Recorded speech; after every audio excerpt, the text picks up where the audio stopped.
amiga Marley, te queremos mucho y verlos a todos hermanos, qué bueno.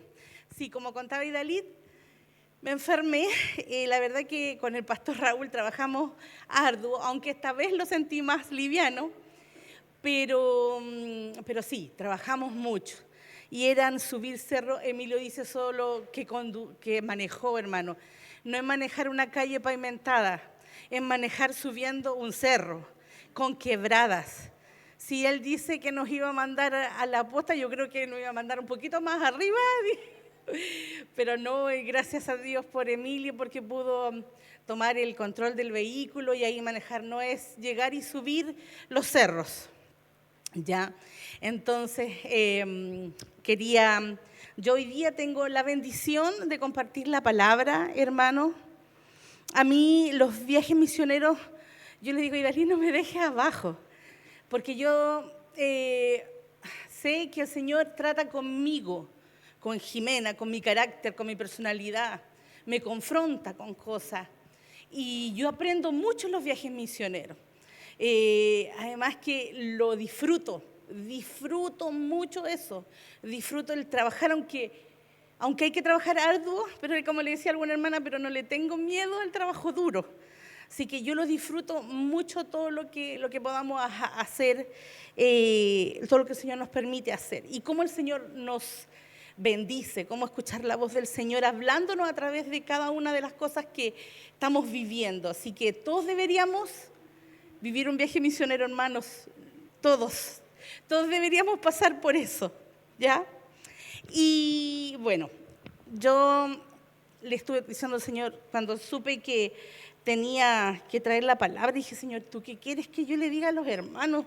Me puse nerviosa, le dije a Idalí que sí, pero después me puse nerviosa, dije yo, ¿qué comparto? Y estuve hablando toda la semana con el Señor y empezaron a salir ideas y todo, y decía, no, esto no, está aquí, hasta que ya, dije, Señor, me entrego y lo que tú me des. Y el Señor, como sabe, me conoce, como soy, me dio una palabra y quiero compartirla con ustedes, pero quiero que abramos nuestro sentido. Quiero que estén atentos, gracias al Señor por los niños y niñas que hay aquí, abramos nuestro sentido. Nosotros estamos acostumbrados a tener un formato, ¿cierto? La lectura de la palabra, la exhortación de la palabra. Pero yo he aprendido que en distintas partes se hacen las cosas distintas. Una hermana me dijo, así no se pinta, hermana, se pinta como la Idalí. Pero le dije, hermana, la Idalí pinta como la Idalí, la Jimena Suazo pinta como la Jimena Suazo. Entonces, hay distintas formas de hacer las cosas. Entonces, abramos nuestra mente. Hoy día vamos a ver la palabra. Miren, la forma va a cambiar, pero el fondo sigue siendo el mismo. Así que no se preocupe. El fondo, lo contundente, sigue siendo lo mismo. La forma va a cambiar, pero lo vamos a ver del punto de vista del autor de uno de los evangelios. ¿Ya? Entonces, hoy día vamos a hablar del evangelio de San Marcos. El evangelio de San Marcos. Y más o menos les voy a explicar quién es este San Marcos o Juan Marcos. Les voy a contar algo de él, ¿ya? Juan Marcos fue uno de los primeros que escribió los evangelios. Uno de los primeros que escribió el evangelio. Fue escrito en Roma antes del año 66 después de Cristo, este libro de Marcos, ¿ya? Él no era uno de los apóstoles, ¿ya? Ese era Juan Marcos. Y aquí, este Juan Marcos fue el que salió en el primer viaje misionero que Pablo hizo a Chipre, ¿ya? Entonces, vamos acá. Voy a ponerle un contexto más o menos. ¿Quién era este Juan Marcos? Juan era su nombre judío y Marcos era su sobrenombre, ¿ya? En latín. Era sobrino de Bernabé y era hijo espiritual de Pedro. Así que de quien recibió la palabra era de Pedro, ¿ya? Para escribir este libro. En Hechos 12:12, encontramos la primera intervención de este Juan Marco, o Marco, de San Marcos, dice. Y habiendo considerado esto, llegó a casa de María, la madre de Juan. Este Juan es Juan Marco, el que tenía por sobrenombre Marco, donde muchos estaban reunidos orando. ¿Se acuerdan que en la Biblia, este capítulo habla de cuando Pedro estaba preso? Y estaban todos los hermanos reunidos en una casa orando, y una muchacha, tocaron en la puerta y una muchacha llamada Rode fue a abrir, y Pedro, este es José Juan Marcos. Y esa María era la madre de Juan Marcos. Seguramente era la casa de María donde estaban orando los hermanos por Pedro. ¿Ya? Para que tengamos aquí el contexto. Entonces, bueno, les dije que era sobrino de Bernabé y era hijo espiritual de Pedro, para que más o menos sepamos quién era este San Marcos. ¿Ya? Vamos a dividir el libro en 3 secciones, ¿ya? Sección 1, sección 2 y sección 3. En la primera sección encontramos una declaración de Marcos, y que está en Marcos 1:1. En el principio del Evangelio de Jesucristo, Hijo de Dios.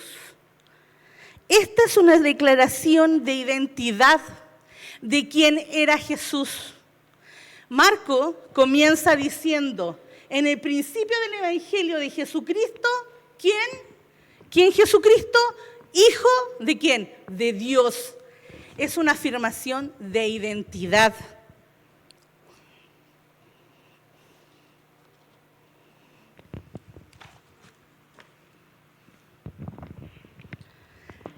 Ya seguimos después.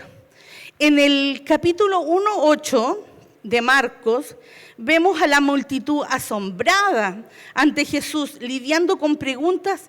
¿Quién es este? ¿Quién es el que saca fuera demonios? ¿Quién es este que con esta autoridad le dice, tus pecados te son perdonados? La gente estaba atónita, pues decían, ¿quién es este Jesús?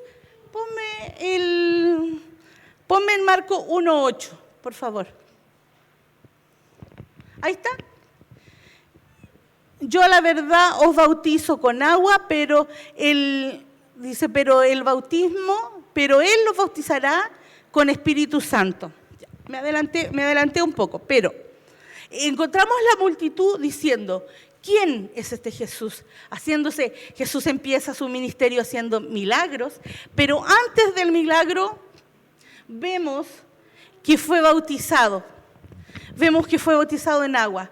Dice la palabra que encontramos 2 profecías ahí en el libro de Marcos que dicen que Él iba a venir el Cristo, iba a mandar un mensajero, dice que el mensajero iba a estar vestido de tal forma y todo, que sabemos que es Juan, y se cumple lo dicho en la profecía cuando Jesús baja para ser bautizado.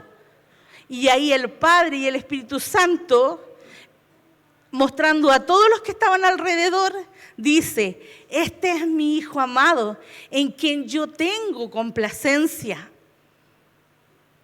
Jesús mismo venía, Dios mismo se había hecho hombre para venir a morir por nosotros en la cruz, para tomar nuestros pecados, para limpiarnos. Vemos estas profecías que nos hablan sobre ese Salvador y que ahora la vemos cumplida. Aparece en la escena Jesús, ahí bautizándose. Acá en Marcos anuncia la operación de Dios para rescatar al mundo. Muéstrame Marcos 1:15, por favor. Marcos 1:15, diciendo, el tiempo se ha cumplido, el reino de Dios se ha acercado, arrepentíos y creed en el Evangelio. El tiempo ya está cumplido, la promesa está cumplida en este Jesús que aparece. Entonces, anuncia la operación de Dios para rescatar al mundo. Está puesta en acción por medio de Jesús, el reinado de Dios. Llegando por medio de Jesús. Esto significa que Jesús va a confrontar el mal que oprime a las personas y que Jesús está invitando a las personas a ponerse bajo el reinado de Dios y a seguirle. Y las demás escenas muestran que el reino de Dios, nos demuestra el reino de Dios. Jesús muestra su poder. ¿Cómo? Lo vemos sanando a los enfermos, echando fuera demonios, alimentando a los 5,000, sanando a la suegra de Pedro. Lo vemos en su manifestación. Nadie más ha hecho esto. Es el Hijo de Dios que viene y se muestra delante de la gente, haciendo estos prodigios y milagros. ¿Se dan cuenta? ¿Se dan cuenta? Es el Hijo de Dios que se está mostrando. Es la promesa cumplida.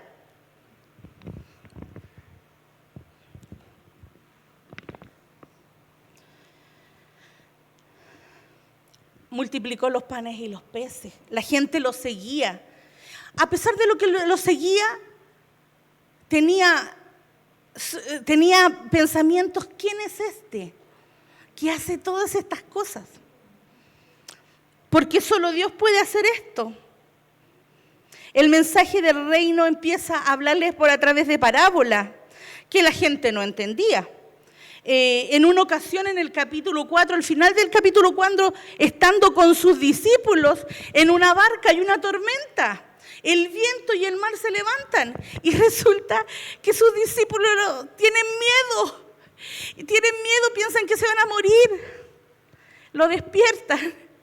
Porque él iba en la barca y él hace callar el viento y hace decirle al mar que se enmudezca. Que enmudezca. Y sus discípulos se preguntan, ¿quién es este? Que aún el viento y el mar le obedecen. ¿Quién es este que está en medio de nosotros? Estaban viendo sus maravillas, estaban viendo que aún el viento, que aún el mar, eran mayoría hombres de mar, le obedecen y aún se hacían esa pregunta. Hermanos, ¿y alguna vez a nosotros nos hemos preguntado quién es este Jesús para nosotros? Yo quiero que piensen y mediten. Yo no estoy aquí para cuestionar a nadie, ni soy juez de nadie. ¿Quién es Dios para nosotros? Ellos estaban viendo sus maravillas, estaban viéndolo. ¿Quién es para nosotros? ¿Quién? Sus discípulos, ¿quién eran los más cercanos? ¿Quién estaban con él? Aún no entendían. ¿Quién era este hombre? ¿Quién era Jesús?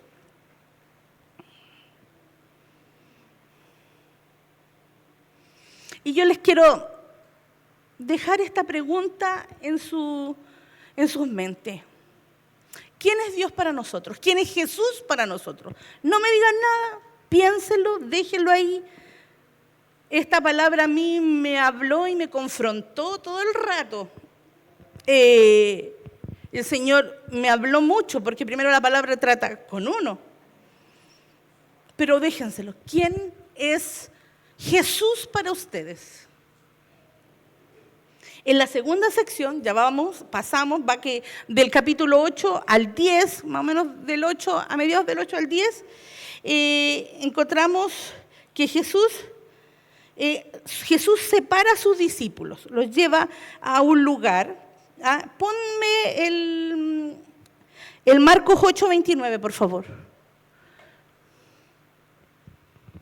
Dice, entonces Jesús les dijo, ¿y vosotros quién decid que yo soy?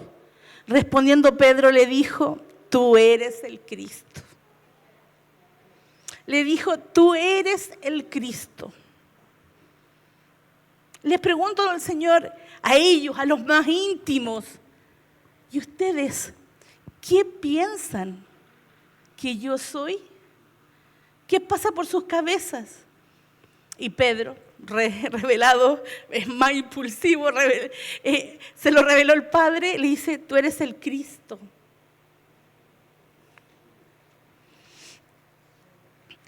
Jesús les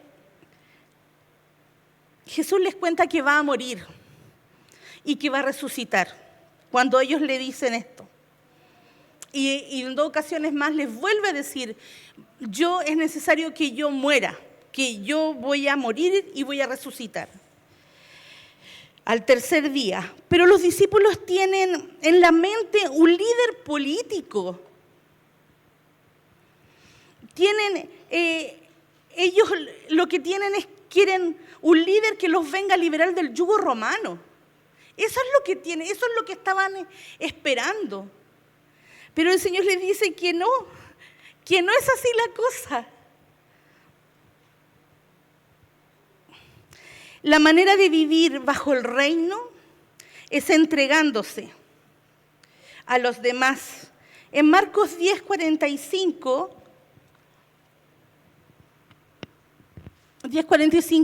porque el Hijo del Hombre no vino para servir, sino para ser servido y para dar su vida en rescate por muchos. Al revés, perdón, digo de nuevo. Porque el Hijo del Hombre no vino para ser servido, sino para servir y para dar su vida en rescate por muchos. Amén. Gracias, hermano, por eso. Ustedes saben que soy media dispersa, así que gracias. Acá lo tenemos. No vengo a que me sirvan, no quiero ser rey, no quiero ser presidente de la nación. Yo vengo a servir, vengo a dar mi vida por rescate, por muchos. A eso vengo, a morir en esa cruz. Pero no me voy a quedar en esa cruz, voy a resucitar al tercer día. En Marcos 8, 34 y 35, ¿qué dice?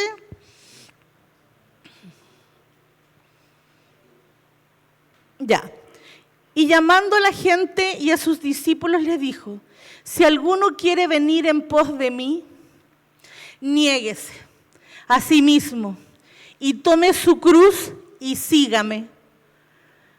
Porque todo el que quiera salvar su vida, la perderá. Y todo el que pierda su vida por causa de mí y el Evangelio, la salvará. Qué grandes palabras. Siento la presencia del Señor aquí.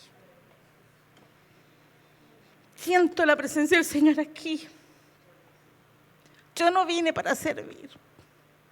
Si alguno quiere seguirme, iglesia, tome su cruz y sígame. Y sígame. Perder la vida para ganarla en Él.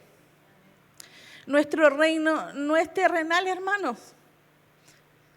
Es espiritual. Tenemos una vida más allá de lo contemporáneo, más allá de esto, de lo que estamos viviendo ya, pero no me quiero desviar. Ya, en el capítulo 9 encontramos una escena donde Jesús lleva a 3 de sus discípulos a un monte. Y resulta que en ese monte Jesús le muestra su gloria, se transfigura su rostro, sus ropas se vuelven resplandecientes, niños. Les muestra su gloria. Y ellos quedan atónitos, sin saber. Después, más adelante, quieren hacerles una especie de ramada, pero es porque ellos no saben, porque están atónitos, porque tienen a este Jesús que les muestra quién es Él. Su rostro cambia, su rostro resplandece, su ropa se vuelve resplandeciente y ellos están atónitos. Está mostrándoles su gloria a 3 de ellos.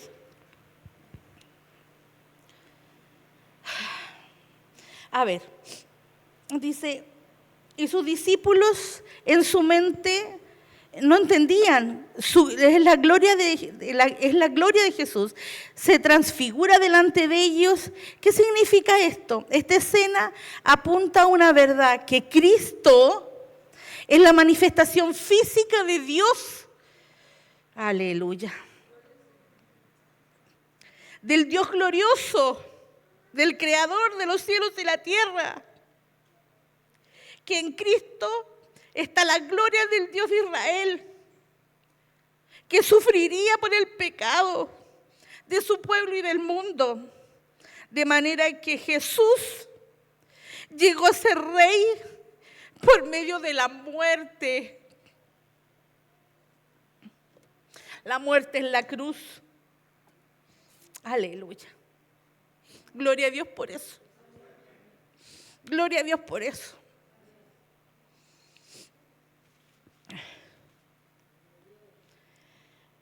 Y en la tercera sección, vamos en el capítulo 11, 16, Jesús llega a Jerusalén como un rey para establecer su autoridad. En Marcos 11, 19, ¿qué dice?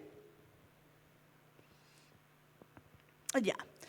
Pero al llegar en la noche Jesús salió de la ciudad. Parece que ese texto está malo, porque no es lo que... 19, perdón, que diga 9, no 19, 9. Ya.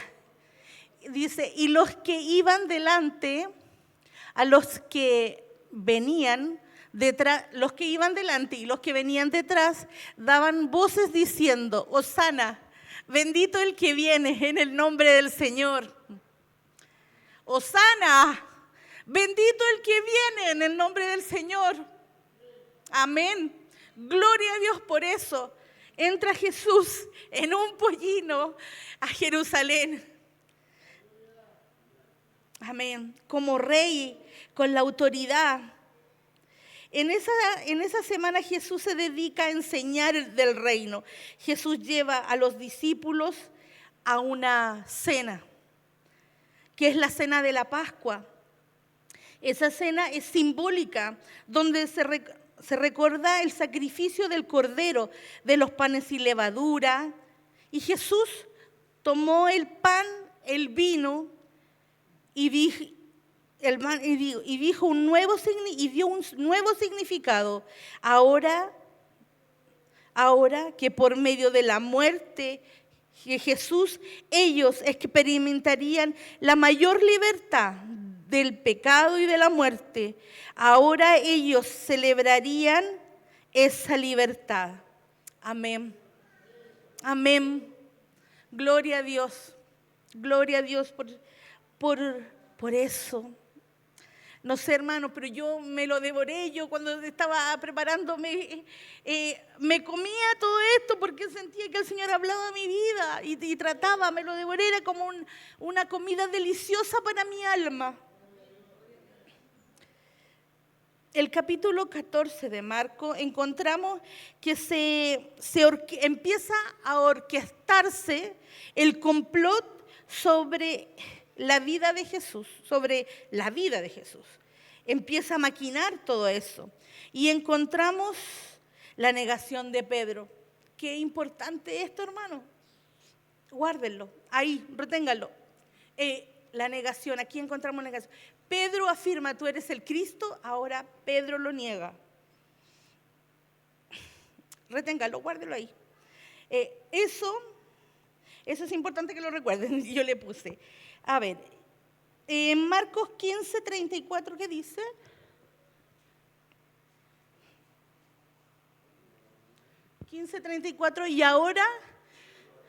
Y la hora novena Jesús clamó a gran voz diciendo, Elí, Elí, lama sabactani, que traducido es, Dios mío, ¿por qué me has desamparado?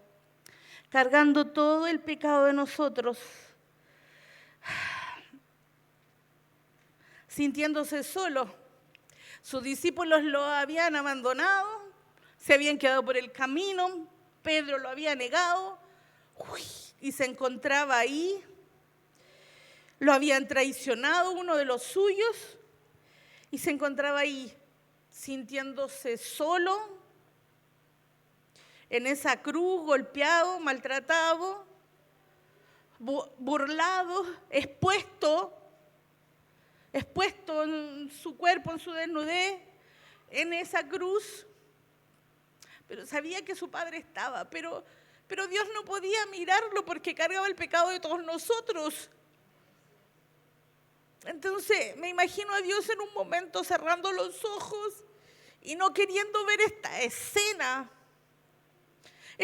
de su hijo, su amado hijo, expuesto así en esa cruz, llevando el pecado de todos nosotros, el que no tenía pecado, cargando todas nuestras miserias, cargando todo lo que tenemos ahí en esa cruz.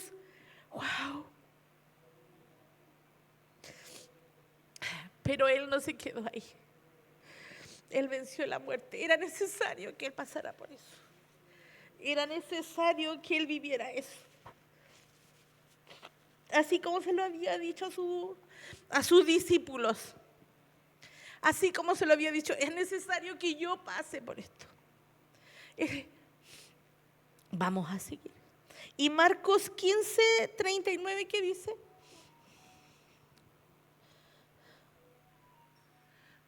Y el centurión que estaba frente a él, viendo que después de clamar había expirado así, dijo: verdaderamente este hombre es hijo de Dios. Cuando yo llegué a la lectura de este hombre, un soldado romano, centurión, que está ahí, frente, lo escucha, lo mira, lo contempla, y en ese momento él siente verdaderamente, este hombre decía ser quien era, es el Hijo de Dios. Y saben, hermanos, que yo me vi ahí, frente a esa cruz, sin nada más que él y yo, mirándolo. Y en este momento, cierre sus ojos y haga ese ejercicio de verse frente a él como el soldado romano, ese centurión que seguramente lo miró y lo contempló y dijo: verdaderamente, este era el Hijo de Dios, que por amarme a mí murió, por amarnos a cada uno de nosotros hizo este sacrificio. Le he revelado a este hombre eso, a un soldado romano.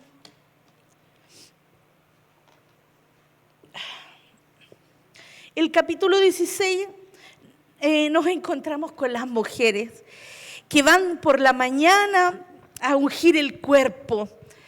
Ellas son las últimas en ver a Jesús morir, a lo mejor de lejos, cuando lo bajaron. Recuerde que venía el sábado, entonces José de Arimatea se apura para pedir el cuerpo, bajarlo, llevarlo a la sepultura, y las mujeres no alcanzan a ungir el cuerpo, como era su costumbre, no alcanzan. Entonces el día domingo se levantan muy de temprano y van, pero van a ungirlo, van a ungir el cuerpo.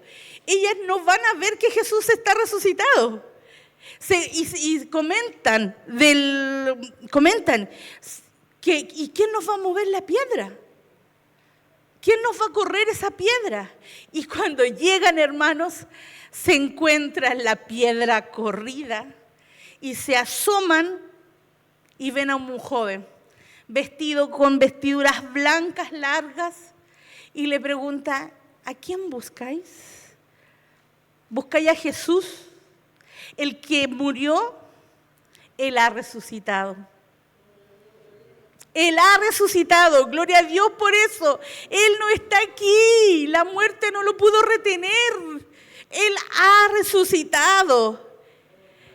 Gloria a Dios por eso, hermano, porque Él no se quedó en esa tumba, Él ha resucitado. Y las mujeres yo me fasciné con esto, porque las mujeres tendemos a ser un poco miedosas a veces, con temores y todo, pero miren lo que pasó. Van, se encuentran con el joven vestido de blanco, que les da testimonio y les dice que Jesús no está ahí. ¿Y por qué es importante? A ver, les cuento. Y les dice que vayan y les diga a sus discípulos y a Pedro, ¿se acuerdan que lo que me pasó con Pedro? Que él ha resucitado y que va primero a Galilea. Les dice, díganle a sus discípulos y a Pedro que va primero. Pero les pasa algo a ellas. Ellas están atemorizadas, dice, a ver, espérate, el texto dice que estaban temblando, que le entró el espanto, que estaban con mucho miedo, salieron de ahí huyendo y no querían decir nada a nadie, porque tenían miedo. Pero qué importante que una de ellas se decidió a hablar, a vencer sus miedos, hermano. El Señor me ha enseñado que yo tengo que aprender a vencer mis miedos. A mí, yo le tengo miedo a la araña. No sé si aquí alguien le tiene miedo a la araña. Pero pienso, a ver, si yo grito y hago escándalo y dejo que esa araña se vaya, puede picar a alguien. Entonces, ya, veo la araña, me tranquilizo y ¡pah!, la mato. ¿Por qué? Porque si yo grito y ¡ay, una araña! Voy a dejar que ella se arranque y puede picar a alguien si es una araña de rincón, por lo menos. Si es una araña que no pica, la dejo que corra. Pero hay que aprender a vencer nuestros miedos, nuestras limitaciones, hermanos. ¿Saben qué? Este mensajero las invita a ser testigos. Y les cuento que en las mujeres en el siglo I, ellas no podían ser testigos. No era valorado su testimonio. Pero acá vemos que Él las invita a que sean testigos, a que hablemos, a que comuniquemos esta verdad. Él no está aquí, no está en la tumba. Él va primero a Galilea. Allá se va a encontrar con ustedes. Sean testigos de esto, de lo que vieron aquí. El que fue crucificado ha resucitado. Amén.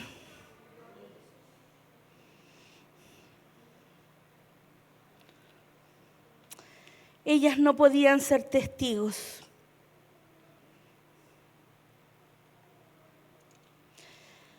De acuerdo con el Evangelio, Marcos comienza con un mensajero. ¿Se acuerdan? Que dice, voz de que clama en el desierto, que era Juan el Bautista. Comienza con un mensajero. ¿Y qué decía este mensajero? Preparen el camino. Estaba preparando el camino para Jesús. Y termina con un mensajero. ¿Y qué dice este mensajero? El camino está listo. El camino ya está listo. Gloria a Dios por eso. Está cumplido, el camino ya está. Amén. A ver, veamos Marcos 16, 7. Voy a tomar la agüita. A ver. Pero oí de decirle a los discípulos y a Pedro que Él va delante de vosotros a Galilea, allí le veréis como os dijo. El Señor se los había dicho. El Señor les había dicho esto. El mensajero les dice que miren, que entiendan el significado de que la tumba está vacía. Jesús se los había anunciado que iba a morir y que iba a resucitar al tercer día. ¿Cómo murió Jesús? ¿Cómo murió, iglesia? ¿Cómo? Crucificado. ¿Y quién moría crucificado? Según la época. Los criminales. Y los romanos, los soldados romanos tenían la costumbre de ponerle un título a quienes morían por ladrón, por homicida, por esto otro, les ponían, tenía esa costumbre. ¿Y qué le pusieron a Jesús? ¿Qué título le pusieron, hermanos? Era el rey de los judíos. Ese título, él murió porque él era rey, es el rey por lo que él creía, por su identidad, porque él se afirmó, yo soy el Hijo de Dios, y ese Hijo de Dios vino a morir por nosotros. No sé si ustedes lo están entendiendo, hermanos, pero cuando yo empecé a leer y a coordinar la cabeza, Señor, hay muchas cosas que de repente nosotros vivimos como modo avión. No las entendemos y leemos la Biblia y no las entendemos, pero cuando el Señor se revela y nos muestra, decimos parar y entender esto suculento que el Señor nos está dando. A ver, regularmente eran crucificados los que eran criminales. Y les ponían este título, pero él murió con este título, Rey de los Judíos. Fue llevado a la cruz por su identidad, por quien dijo que era.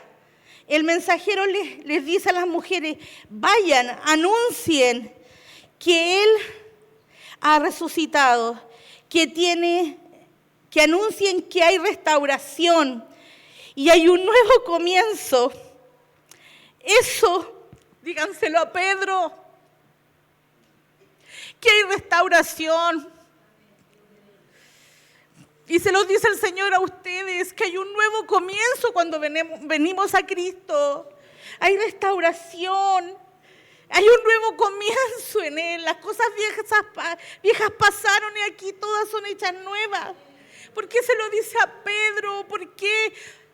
Porque Pedro lo había negado. Imagínense ustedes, Pedro, con lo eufórico que era, con Señor, no, yo voy a ir contigo donde tú vayas.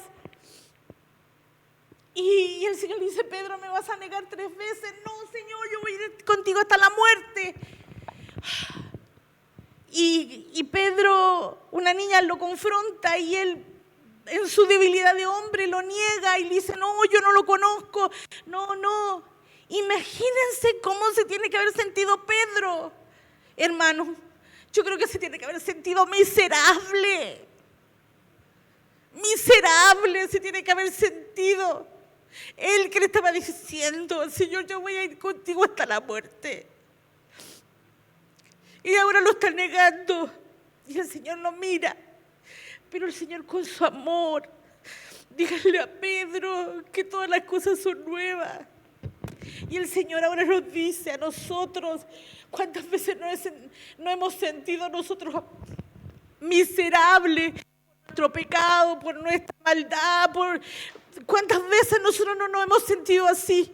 Sí, nos hemos sentido miserables. Yo me he sentido, hermano, yo soy una como ustedes, yo me he sentido miserable. Señor, ¿por qué te fallé? Señor, ¿por qué porque yo me he sentido así y me siento identificada con Pedro. Y el Señor nos dice, hay restauración y hay un nuevo comienzo. Gloria a Dios por eso.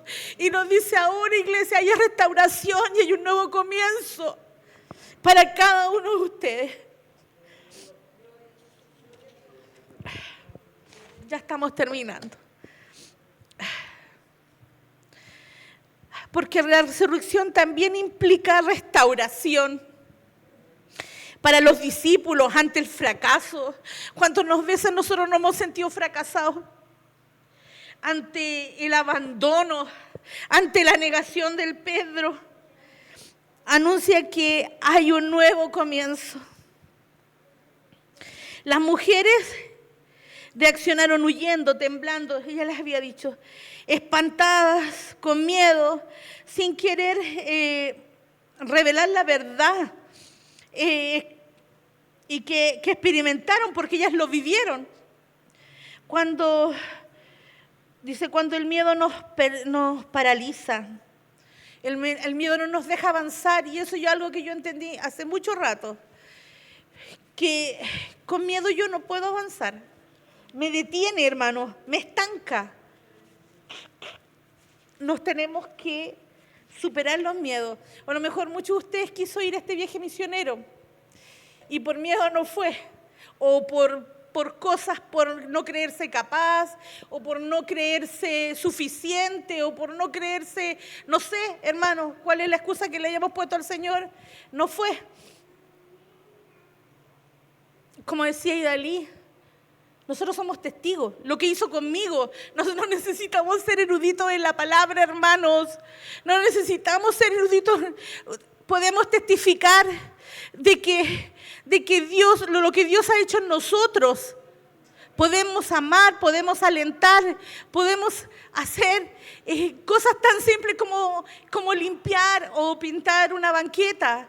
Y con eso estamos bendiciendo porque muchos de los que estaban alrededor nos estaban mirando y estábamos siendo testimonio para ellos que esos evangélicos habían venido a limpiar un espacio común, habían sacado la mugre que había ahí, la habían limpiado, la habían hermoseado y había quedado eso bonito, hermano. Porque al otro día, cuando el domingo nos tocó predicar, yo me acerqué a una señora y ella me dijo, sí, yo los vi, estábamos con Idalí, fuimos una señora que había tenido, que nos había visto pintar, nos había visto limpiar. No nos detengamos por miedo, hermano. Miren, esa iglesia es tan pequeñita, Emilio decía 20. Yo le pregunté al pastor, me dice que más o menos los miembros son entre 10 y 15. Ay, Señor, y yo dije, Señor, y nosotros somos tantos y hacemos tan poco. Hermano, yo lo dije, lo pensé. De verdad que lo pensé. Señor, dije yo, hermano, y la mayor cantidad de gente adulta mayor, con sus patitas que apenas pueden caminar, con sus pocos movimientos, hermano, pero ahí están. Y yo dije, ¡ay, Señor! Yo vi dos más o menos jóvenes mayores, 2. Y los demás eran todas personas grandes. Pero ellos se disponen, hermano. No deja que el miedo los paralice. Y yo dije, nosotros tenemos tanto para dar. Y espero que el Señor les hable en esta hora. No tengamos que el miedo nos paralice, podemos hacer tanto, hermano. Nosotros somos mucho más que 15. Somos mucho más que 15. Pero va en que no tengamos miedo. No tengamos miedo, no nos dejemos que el miedo nos paralice. Ya me fui, patrón. Ya, me vuelvo. A ver, experimentaron cuando tenemos miedo, pero una de ellas se atrevió y dijo y contó que Jesús se les ha aparecido a sus discípulos y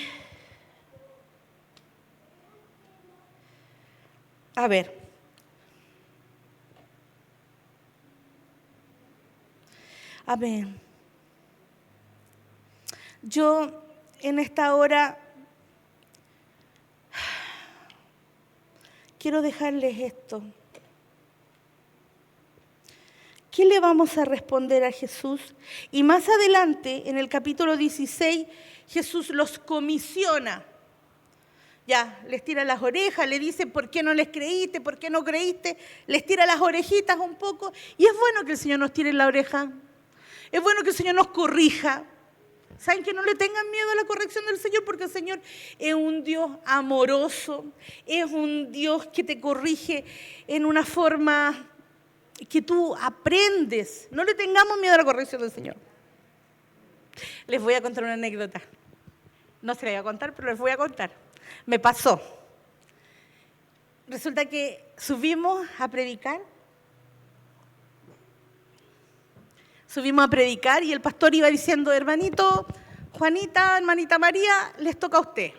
Y íbamos por tramo, subiendo el cerro, y en un tramo me dice, hermana Jimena, le toca a usted predicar, y a la hermana tanto le toca predicar. Ya, pastor, muy bien. Hermano, es un cerro. Se llama Cerro Blanco y es de color blanco. Y está lleno de invernaderos. Imagínensela, está lleno de invernaderos. Es un lugar seco, no hay árboles. Bueno, dentro de los invernaderos sí hay, pero no se ve. Entonces yo me bajo de la camioneta y digo, ay, hermano, yo voy a ser súper honesta con usted. Dijo, Señor, ¿no será muy tirado de las mechas? Porque no veo a nadie. Hermano, yo no veía a nadie. Pero sobre la misma dije, bueno, si el pastor me dijo que lo hiciera, lo voy a hacer, en obediencia.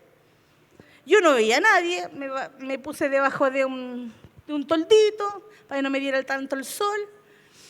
Y tomé el micrófono y me puse a predicar. Hermano, no fue por vergüenza que yo me cuestioné, de vergüenza que yo me diera a predicar. No, no fue eso.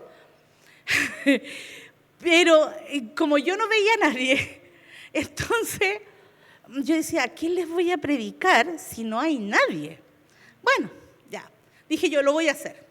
Y me puse a predicar, hermano, y allá a lo lejos veo una carita que se asoma por entre medio y una manito que me hace así. Era un niño que vino corriendo. Oh, hermano, y me alegró tanto el corazón. Y dije, aunque yo no vea a nadie, si el Señor me dice que yo lo haga, yo lo tengo que hacer. Y después, detrás mío, yo miro y sale una muchacha joven con su bebé. Se llama Reina. No se me va a olvidar jamás su nombre. Reina. Y ella estaba escuchando dentro del invernadero. Porque la gente trabaja dentro de los invernaderos. De sol a sol, hermano. Entonces usted no ve a nadie. Pero en los invernaderos hay gente. Adentro del invernadero hay gente. Y así empezó a salir. Y yo después se lo conté al pastor. Le dije, pastor, tengo que ser honesta, y se lo dije. Pero yo en obediencia lo hice. Es una anécdota. En obediencia lo hice, pero era por eso, porque yo no veía a nadie. No veía a nadie. Pero si el Señor me dijo, voy a obedecer. Si el pastor me dijo que lo haga, lo voy a hacer. Por eso lo cuestioné, no porque me diera vergüenza predicar. Bueno, eso me pasó. Pero quiero terminar ya, en virtud del tiempo, haciéndoles una pregunta. Haciéndole una pregunta. ¿Qué vamos a hacer? ¿O qué le vamos a responder a Jesús ante su demanda? ¿Qué le vamos a responder a Jesús? Jesús comisionó a sus discípulos, pero esta comisión no fue tan solo para ellos, fue para todos nosotros. Y aquí hay niños, y hay jóvenes, y hay personas mayores, y yo les pregunto, ¿qué vamos a hacer nosotros ante esto? ¿Ir por todo el mundo? ¿Qué vamos a hacer? ¿Vamos a tener miedo como las mujeres? ¿Vamos a atrevernos a hablar? ¿Nos vamos a salir de nuestra comodidad, de nuestro confort? Porque nosotros tenemos una iglesia grande, hay aire acondicionado, estamos cómodos. Pero el Señor a veces nos quiere sacar de esa comodidad y darnos cuenta de la necesidad que hay más allá. Que hay la necesidad que sale por esa puerta, hermano. Nuestros vecinos, nuestro alrededor. Les quiero dejar, ¿qué vamos a hacer? ¿Cómo le vamos a responder a Jesús? ¿Sí, Señor, cuenta conmigo? ¿O no? ¿O le vamos a decir, no quiero irte, no quiero? ¿Cómo le vamos a responder a este Jesús? A este maravilloso Jesús que siendo rey vino a dar su vida por nosotros, en rescate por muchos. ¿Cómo no vamos a declarar, cómo no vamos a contar a otros que Dios le ama? ¿Cómo no lo vamos a hacer? Les dejo eso, hermanos, en su corazón. Yo sé que el Señor les ha hablado. Yo sé, pero lo sentí en mi corazón, así como me habló a mí. Vamos a dar gracias al Señor. Papito mío, te damos gracias. Gracias, Señor, porque tú nos permites crecer, Señor, aprender en ti, porque tú nos corriges, nos exhortas, nos enseñas. Gracias, Señor, por esto, Padre, por tener este privilegio, Señor, de ser testigos tuyos, de ser testigos de lo que tú has hecho en nuestras vidas, Padre. Sea con cada uno de mis hermanos, Señor, y que esta palabra sea en sus corazones y en sus mentes, para que no nos quedemos quietos, Señor, y podamos hacer mucho más de lo que hacemos, papá. Gracias, Señor. Bendiga usted la vida de cada uno de mis hermanos. Gracias, mi Señor. Amén. Amén. Y gracias, hermanos, por la oportunidad. Lo disfruté mucho. Le voy a pedir al pastor que pase.